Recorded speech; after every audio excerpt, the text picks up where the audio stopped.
বেশ কয়েকদিন পর আবার আপনাদের সামনে সরাসরি লাইভ সম্প্রচারে হাজির হয়েছি ইনশাআল্লাহ আবারও। প্রতিদিন আপনারা দেখবেন লাইভে। আমি চট্টগ্রাম সফরে ছিলাম। পরবর্তী ডিটেইল আপনাদের জানাবো। আজকের যে বিষয়টি নিয়ে কথা বলতে চাই, বিশেষ করে এই খবরটি আপনাদের সবার জন্য খুব গুরুত্বপূর্ণ। পাশাপাশি সর্বাধিক শেয়ার করা খুব জরুরি বলে আমি মনে করছি। কারণ এক নতুন বা নিউ ওয়ার্ল্ড অর্ডার দেখতে যাচ্ছি আমরা। মার্কিন যুক্তরাষ্ট্রের পতন অনিবার্য। ইরান চাইছে নতুন একটি মুসলিম বিশ্ব তৈরি করতে, যেটা পুরো পৃথিবী শাসন করবে। পাশাপাশি দক্ষিণ এশিয়ার সাথে মিডল ইস্টের, মধ্যপ্রাচ্যের যে দুর্দান্ত সমীকরণ, রাজনৈতিক চাল, প্রজ্ঞাময় যেই রাজনৈতিক কৌশলী চাল পাকিস্তান দিয়েছে, তাতে করে ভারত ইসরায়েল ব্যাপক কোণঠাসা হয়ে পড়েছে। কি হতে পারে আগামী দিন, পুরো বিষয়টা আজকে লাইভে তুলে ধরব। প্রথম যে খবর দিয়ে শুরু করতে চাই, ইরানের সর্বোচ্চ নেতা মুস্তফা খামেনির নির্দেশক্রমে ইরানের যিনি স্পিকার বাকের গালিবাফ, তিনি একটি নতুন স্টেটমেন্ট দিয়েছেন। এটি হলো বিশ্বকে কাঁপিয়ে তোলা একটি স্টেটমেন্ট। কি বলেছেন? পুরো মুসলিম বিশ্বকে তিনি বলছেন, তোমরা আসো, আমরা একটি সামরিক অ্যালায়েন্স তৈরি করি, আমরা একটি সামরিক শক্তি তৈরি করি, সকল মুসলিম দেশ এক হয়ে। যেমন আমেরিকা ইউরোপকে নিয়ে ন্যাটো বানিয়েছে, এবার ইরান বলছে মুসলিম বিশ্বকে তোমরা আসো, আমরা সামরিক জোট তৈরি করতে চাই, মিলিটারি জোট তৈরি করতে চাই। এই একটি বক্তব্যের নেপথ্যে অনেকগুলো বক্তব্য আছে। পাশাপাশি পাকিস্তানের আসিম মনিরকে হত্যার চেষ্টা করেছিল মোসাদ। পাকিস্তানের গোয়েন্দাদের কারণে সেটি ব্যর্থ হয়েছে এবং পাকিস্তান এমন এক চাল দিয়েছে যে চালটির কারণে কোণঠাসা হয়ে গেছে ইসরায়েল। কিন্তু আমেরিকাকে দিয়েই খেলাটা খেলেছে পাকিস্তান আর কাতার। সেই বিষয়টি থাকবে আলোচনায়। আসেন সেই বিষয়টির আগে ইরানকে দিয়ে শুরু করে পাকিস্তানকে আমরা ইনক্লুড করব। ইরান কি করলো? বাকের গালিবাফের এই বক্তব্যটি আসলো কখন? যখন সামনে আমেরিকার মধ্যবর্তী নির্বাচন এবং এবছরেরই আসছে ইসরায়েলের নির্বাচন। বাকের গালিবাফের বক্তব্যের সবচেয়ে ইন্টারেস্টিং জায়গা, তিনি একটি মুসলিম মিলিটারি শক্তি তৈরি করতে চান, ওয়ান কাইন্ড অফ ন্যাটো। তিনি বলছেন যে মুসলমানরা, আমরা অন্যের ঘরে নিরাপত্তা খুঁজতে যাই কেন, যখন আমরা নিজেরা 57টি দেশ রয়েছে। অর্থাৎ তিনি বোঝাচ্ছেন গালফকে যে তোমরা একটি মুসলিম দেশ অন্য একটি মুসলিম দেশের ভয়ে শত্রুকে ঘরে আনছো বন্ধু সাজিয়ে, অথচ তুমি জানো না তোমার ঘরে যে আসছে সে সবচেয়ে বড় শত্রু, সে তোমাকে চেটে পুটে ফোকলা করে দিতে আসছে। তুমি ভয় পাচ্ছ সৌদি আরব, আরব আমিরাত, কাতার, কুয়েত, ইরানকে। ইরান তো তোমার উপর এটা করবে না, করেনি, কখনই করেনি। তোমার দেশের সম্পদ লুটে নিচ্ছে কারা? ওই তো পশ্চিমারা। তুমি তাদেরকে নিরাপত্তার জন্য আনছো। তিনি বলছেন এখন সময় একটি মুসলিম সামরিক জোট করা, যাতে এই জোট প্রতিটি মুসলিম দেশকে রক্ষা করতে পারে। যদি ওরা পারে ঐক্যবদ্ধ হতে, আমরা কেন নই? ওরা পশ্চিমারা একজোট না? পুরো ইউরোপ একজোট না? আমরা কি একজোট? বলেন, আমরা কি একজোট? বাংলাদেশ ভারতের গ্রিপে, আরব আমেরিকা ইসরায়েলের গ্রিপে, এরকম করে পুরো পৃথিবীর মুসলিম দেশগুলো ভাগ হয়ে গেছে। আফ্রিকা, আমেরিকা, ফ্রান্সের গ্রিপ, এরকম ভাগ। সেই ভাগে এখন ঢুকছে কারা? সেই ভাগে ঢোকার চেষ্টা করছে তুরস্ক, ইরান, কারণ তারা সামরিক ক্ষেত্রে অনেক উন্নত। কিন্তু বাংলাদেশ, এখন পর্যন্ত বাংলাদেশের কে সরকারে বসবে ঠিক করে দেয় ভারত। এখানে নির্বাচন একটা আইওয়াশ। প্রকৃত অর্থে যারা ভোটে জিতে, আপনারা যে রিপোর্ট দেখেন, এগুলো সব খেলা, এগুলো ডিসিদের হাতে খেলা। ডিসিদের হাতে ওয়ার্ল্ড ইস্টাবলিশমেন্ট বা এশিয়ার ইস্টাবলিশমেন্ট বা আমাদের দেশের ইস্টাবলিশমেন্ট এই রিপোর্ট তুলে দেয়। জিতবে কলা গাছ, আর ক্ষমতায় বসবে মূলা গাছ। কে করবে? দিল্লি। দিল্লির ইশারা কি করবে? বাংলাদেশের এস্টাবলিশমেন্ট। বাংলাদেশের এস্টাবলিশমেন্টের মাধ্যমে কি করবে?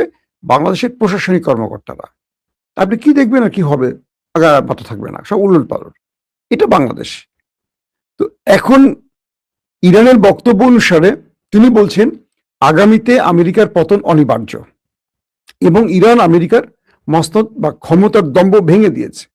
আমেরিকা পরাশক্তি থাকলেও বিশ্ব শাসন করার ক্ষমতা হারিয়ে ফেলেছে, কারণ এক ইরান তাকে সেখান থেকে ছিটকে ফেলে দিয়েছে।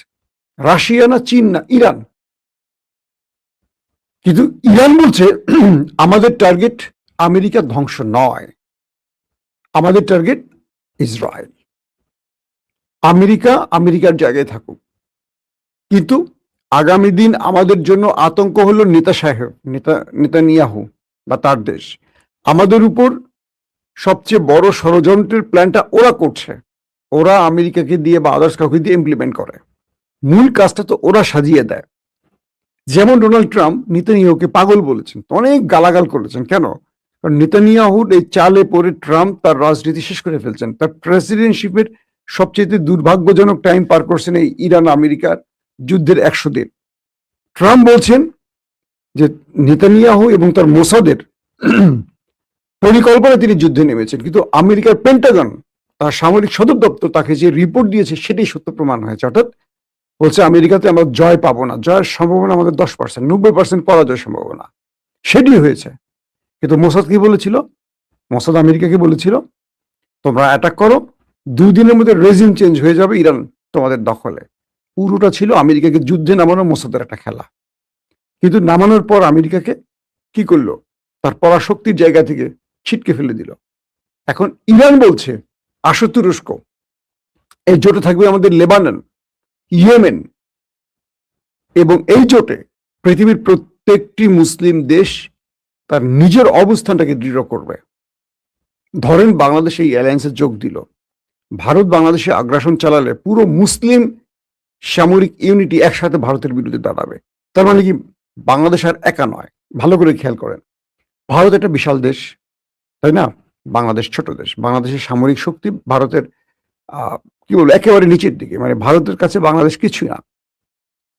ইভেন পাকিস্তানের চেয়ে উপরে ভারতের সামরিক শক্তি, তাদের যে সামরিক জরিপটি আমরা দেখি, পাওয়ার প্ল্যান্ট, সেখানে আমরা দেখি যে ভারত অনেক উপরে, পাকিস্তান অনেক নিচে। কিন্তু পাকিস্তানের সাথে ভারত পেরে উঠছে না। কারণ কি? এখানে ফুল শক্তি বিনিয়োগের চেয়ে বড় জিনিস হলো কৌশল। তো পাকিস্তানকে সেভ করছে কে? তুরস্ক, চীন।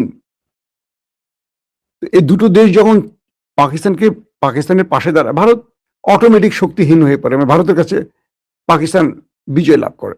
তো আজকে যদি বাংলাদেশ কোনো কারণে এই মুসলিম সামরিক জোটের সদস্য হয়, তখন কি হবে? পাকিস্তান বাংলাদেশের পাশে দাঁড়াবে, সৌদি আরব দাঁড়াবে, তুরস্ক দাঁড়াবে, ইরান দাঁড়াবে, মিশর দাঁড়াবে। তো এই 57টি মুসলিম দেশ যখন বাংলাদেশের পাশে দাঁড়াবে, ভারত তখন একটি দেশ। আর 57টি মুসলিম দেশ 57 জায়গা থেকে হিট করবে, ভারত কি করবে? তার মানে ভারত বাংলাদেশকে ছোট রাষ্ট্র হোক, গরিব রাষ্ট্র হোক, যাই হোক, টাচ করার আগে 14 বার চিন্তা করবে। 57টি দেশ বাংলাদেশের সাথে আছে। যেমন নেটোর আর্টিকেল 5 অনুযায়ী নেটোর কোনো একটি দেশ আক্রান্ত হলে সব দেশ মিলে ওই দেশকে অ্যাটাক করতে পারবে। যে কারণে ইরান আমেরিকার ভেতরে কোনো হিট করে নাই, সব করছে গালফ কান্ট্রিতে, মার্কিন ঘাঁটিতে। যদি আমেরিকার ভেতরে কোনো মিসাইল ইরান মারত, তাহলে আর্টিকেল 5 অনুযায়ী সমস্ত ইউরোপীয় দেশ আমেরিকাকে রক্ষায় ইরানের উপর হিট করত। ইরান কৌশলী অবস্থা অবলম্বন করেছে। তো এখন ইরানের এই বক্তব্য অনুসারে ইরান এখন তুরস্ককে বলছে, সৌদিকে বলছে, কাতার, কুয়েত, জর্দান, মিশর, বিশেষ করে ইসরায়েলের আশপাশের যে মুসলিম দেশগুলো আছে, গালফের আশেপাশে, এদেরকে গুরুত্বের সাথে ডাকছে ইরান, আসো। এটা মুস্তফা খামেনির নির্দেশে ইরানের স্পিকার এই বক্তব্যটি দিয়েছেন। বলছেন এখন আমাদের সময়, আগামী দিনে আমাদের সবচেয়ে বড় শত্রু হবে ইসরায়েল। তাই আমাদেরকে এখন ঐক্যবদ্ধ হতে হবে, সামরিক জোট করতে হবে। আবার এটাও বলছে আপনাদের মনে রাখতে হবে আমাদেরকে এক হতে দেবে না ইসরায়েল, কিন্তু আমাদের এক হতে হবে। যদি আমরা এক হতে না পারি, এটি হবে আমাদের পতনের প্রধান কারণ।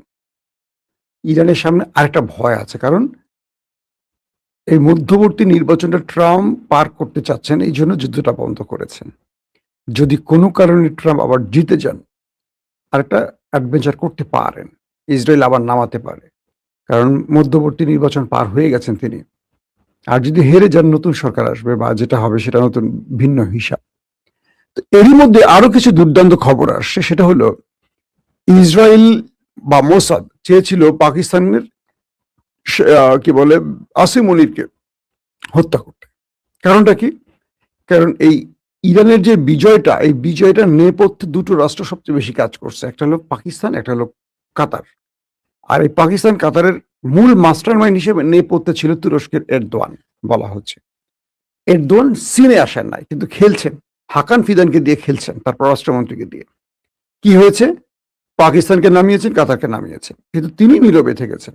খেলাটা অন্য অন্য জায়গায় বলা হচ্ছে সূত্রগুলোতে। পাকিস্তানের আসিম মনির, তিনি পাকিস্তানের তিনি আমেরিকার ট্রাম্পের হয়ে খেলছেন, ট্রাম্পের প্রতিনিধি হয়ে খেলছেন। আর ইরানের হয়ে খেলছে কে? কাতার। ধরেন তো পাকিস্তানের আসিম মনিরের সাথে ট্রাম্পের সখ্যতা বেড়েছে এবং তিনি কৌশলে জেডি ভেন্স, মার্কিন উপ রাষ্ট্রপতি, এই আসিম মনিরের সাথে সে প্রতিদিনই কথা বলছেন, 1 to 1 টেলিফোনে। এই জায়গাটাতে তিনি, এই জেডি ভেন্স কিন্তু ইসরায়েল বিরোধী। আর ট্রাম্পের প্রশাসনে মার্ক রুবিও, কি বলে, জ্যারেড কুশনার তার জামাতা, আরেকজন হলো বোধহয় রুবিও নাকি আরেকজন আছেন, এই দুজন আবার ইসরায়েলপন্থী যারা এই আলোচনায় ছিলেন। তিনজনের মধ্যে এই দুজন ইসরায়েলপন্থী, আর জেডি ভেন্স কিন্তু ইসরায়েল বিরোধী। এই জন্য পাকিস্তান জেডি ভেন্সের সাথে এমন একটা খেলা খেলছেন, বা জেডি ভেন্স পাকিস্তানের মধ্যে এমন একটা নেপথ্য রিলেশন তৈরি করছেন, যেটা দিয়ে ট্রাম্পকে শেষ পর্যন্ত ঘুরিয়ে ফেলেছেন। এবং ট্রাম্প ইসরায়েলের হাত ছেড়ে দিয়েছে, বলছে তুমি যদি ফার্দার একটা লেবানন হিট করো, খবর আছে তোমার, আমরা তোমাকে ছেড়ে চলে যাব, ইরান তোমাকে মাইরা তক্তা বানায় ফেললে আমাদের আর খুঁজে পাবা না। তো এই যে খেলাটা খেলছে পাকিস্তান, খুব কৌশলী খেলা, নীরবে, এটা মোসাদ নিতে পারে না। মোসাদ অ্যাসাসিনেশনের জন্য বারবার চেষ্টা করেছিল আসিম মনিরকে, কিন্তু পাকিস্তানের আইএসআই সেটা ব্যর্থ করে দিয়েছে একাধিকবার, এমনটি তথ্য আসছে। আবার কাতারও খুব দুর্দান্ত খেলা খেলছে, এমন খেলা খেলছে ইরানের পক্ষ নিয়ে, যে খেলায় আমেরিকার মানে আর ওই বৈতরণী পার হতে পারেনি। কাতার আরবদেরকে ইরানের পক্ষে আনার চেষ্টা করেছে।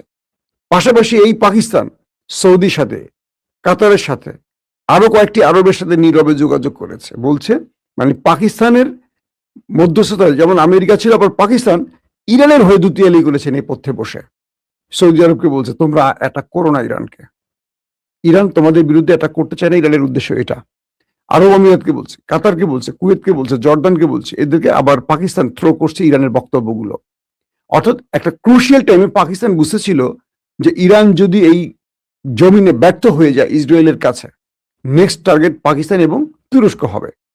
তাহলে ইরানকে বাঁচাতে পারলে পাকিস্তান, তুরস্ক বেঁচে যাবে, প্রত্যেকের নিজস্ব স্বার্থ থাকে তো।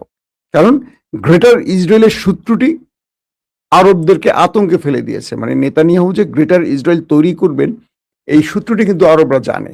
তো আরবরাও বুঝতে পারতেছে যে ইরান যদি হেরে যায়, তারা চাচ্ছে ইরান আমেরিকার কাছে হারুক, কিন্তু ইসরায়েলের কাছে নয়। যদি ইরান ইসরায়েলের কাছে হেরে যায়, নেক্সট টার্গেট আরবরা হবে, তখন কেউ বাঁচাতে আসবে না। আবার মুসলিম বিশ্বের সামরিক শক্তির দিক থেকে সবচেয়ে এগিয়ে আছে পাকিস্তান, কারণ তার কাছে নিউক্লিয়ার আছে। সামরিক বাহিনী সবচেয়ে বড় মিশরের, যদিও ধ্বজভঙ্গ এখন পর্যন্ত, এরা আমেরিকার পুতুল হয়ে আছে। কিন্তু আধুনিক অস্ত্রের মালিক আবার তুরস্ক। ইরান আমেরিকা এবং ইসরায়েলকে হারিয়ে তার জায়গাটা কি স্পষ্ট করছে যে না, এখন মুসলমানদের মধ্যে যদি শক্তিধর কিছু থাকে সেটা ইরান। তো এখন এই ইরান প্রস্তাব করছে, আসো পাকিস্তান, আসো তুরস্ক, আসো সৌদি, আসো কাতার, আসো বাংলাদেশ, আসো লেবানন, লিবিয়া, মিশর, সবাই আসো, আমরা একটা জোট করি।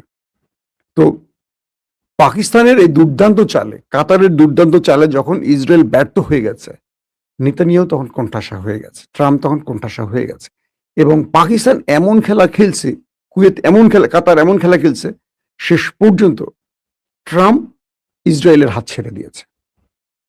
ট্রাম্প এমন কথা বলছে, পৃথিবীর সব দেশের হাতে যদি ব্যালিস্টিক মিসাইল থাকতে পারে, তবে ইরানের কাছে কেন থাকবে না? বুঝতে পারছেন যে ইরানের নিউক্লিয়ার এবং ব্যালিস্টিক প্রোগ্রাম ধ্বংস করতে আসে, সে বলছে যদি বিশ্বের সব দেশের হাতে ব্যালিস্টিক মিসাইল থাকতে পারে তাহলে ইরানের কাছে থাকবে না কেন? ট্রাম্প বলছে। তো এখন একটি বিষয় আমাদের কাছে স্পষ্ট হয়ে গেছে, সেটা কি? পাকিস্তান এবং কাতার আর তুরস্ক নেপথ্যে যে খেলাটা খেলছে, সে খেলাটা তারা আমেরিকাকে এমন ভাবে ম্যানেজ করেছে যে আমেরিকা ইরানের ব্যাপারে সফট হয়েছে, ইসরায়েলের ব্যাপারে হার্ড হয়েছে, এবং ইসরায়েলকে এমন ভাবে আমেরিকা এখন চেপে ধরছে যে তুমি যদি লেবাননে কোনো একটা অ্যাটাক করো আর ইরান যদি তোমার উপর হিট করে, আমি তোমার পাশে দাঁড়াবো না, এই ভয়। আবার নেতানিয়াহুকে বলছে তোমার পাশ থেকে আমি সরে গেলে আসছে নির্বাচনে তুমি হেরে যাবা, ক্ষমতায় বসে যাবে কে? নিফতানি বেনেট, তখন তুমি কই যাবা? জেলে। আমার কথা শোনো। আবার নেতানিয়াহু চাপে পড়ে গেছে, তার ক্যাবিনেট বলছে যুদ্ধ করো, যুদ্ধ করো, যুদ্ধ করো, মারো লেবাননকে, মারো লেবাননকে। এখন মাইনকা চিপায় পড়ে গেছে ইসরায়েল। যে ইসরায়েল, খুব ভালো করে শুনবেন এই তথ্যটা, যে ইসরায়েল এসেছিল ইরানকে ভেঙে চুরমার করে দিয়ে গ্রেটার ইসরায়েল তৈরি করবে, অর্থাৎ ইরানকে আগে ভাঙবে এবং বিশ্ব থেকে একা করে ফেলবে এবং মুসলিমদেরকে তার হাতের তালুবন্দি করবে। আজকে ইরানের সাফল্যটা হলো সে ইসরায়েলকে হাতে তালুবন্দি করে সে বিশ্বে, অর্থাৎ মিডল ইস্টের মোড়ল হয়ে গেছে। ইসরায়েলের প্রথম প্ল্যান 1 ফেল, প্ল্যান 2 সে চেয়েছিল আমেরিকাকে দিয়ে ইরানের সামরিক শক্তি দুর্বল করে দিয়ে বিশ্বকে মেসেজ দিতে। এখানেও ইসরায়েল ব্যর্থ, কারণ আমেরিকা ইরানের সামরিক শক্তি দুর্বল করতে পারেনি, বরং আমেরিকা ইরানের সব শর্ত মেনে এই যুদ্ধ থেকে কোন রকম নাকে খত দিয়ে পালিয়ে গেছে। নাম্বার 3, ইসরায়েল চেয়েছিল ইরানকে গালফ থেকে বা মুসলিম বিশ্ব থেকে একা করে ফেলতে। এই যুদ্ধের পর ইসরায়েল একা হয়ে পড়ে গেছে পুরো পৃথিবীতে। ইরান এখন নতুন করে জোট তৈরি করার পরিকল্পনায় কাজ করছে। ইরানের সাথে আরবের সম্পর্ক বৃদ্ধি পেয়েছে, আরবের সাথে দূরত্ব কমে গেছে। এখন ইরানকে প্রতিটি মুসলিম দেশ তার জনগণ ভালোবাসতে শুরু করছে, এবং ইরান আমেরিকা ইসরায়েলকে পরাজিত করার কারণে পুরো পৃথিবীতে ইরান এখন হিরো। তার মানে ইরানকে মিডিল ইস্টে কোণঠাসা করতে গিয়ে নিজে কোণঠাসা হয়ে গেছে ইসরায়েল। তার পুরো বলা হচ্ছে যে, আমি আজকে দেখলাম যে ইসরায়েলের একটি গণমাধ্যমে দুর্দান্ত একটি আর্টিকেল লিখছে, সেখানে বলছে যে পাকিস্তানের আর কাতারের নেপথ্যের কৌশলী খেলা ইসরায়েল হেরে গেছে। ইরান শুধু একভাবে না, ইরান অনেক রকম খেলছে। ইরান টেবিলে খেলছে, যুদ্ধে খেলছে, কূটনীতিতে খেলছে, সব মিডিয়ায় খেলছে, কিন্তু ইরান সেট করে দিয়েছে কিভাবে? পাকিস্তান আর কাতারকে, আর নেপথ্যে রাখছে তুরস্ককে, কারণ তুরস্ক থাকবে মূল জায়গায়, কিন্তু খেলবে দুটো দেশ, এবং এই দুটো দেশ খেলছে আলোচনা কেউ বোঝে নাই। কিন্তু আসিফ মনিরের উপর কয়েকটা টার্গেটের পর, যদি এগুলো ফ্লাশ হয়নি, তখন বোঝা গেছে যে আসলে খেলা কোন লেভেলে চলছে। তো এখন যে পৃথিবী একটি নতুন ওয়ার্ল্ড অর্ডার দেখতে যাচ্ছেন, অর্থাৎ বলা হচ্ছে ইরান চাচ্ছে বা মুসলিম বিশ্বের মূল টার্গেট হতে পারে এখন যে এই পরাশক্তির পতন হয়ে গেছে। আগামীতে ইসরায়েলের হাত থেকে মুসলিম বিশ্বকে রক্ষা করতে হলে ঐক্যবদ্ধ হতে হবে সবাইকে। 1, 2 নম্বর, আমেরিকার 100 বছর বা 150 বছর বা 200 বছর পর একটা সাম্রাজ্যের পতন আমরা দেখেছি। আমেরিকার পতন অনিবার্য। এখন পৃথিবী শাসন করবে নতুন পরাশক্তি।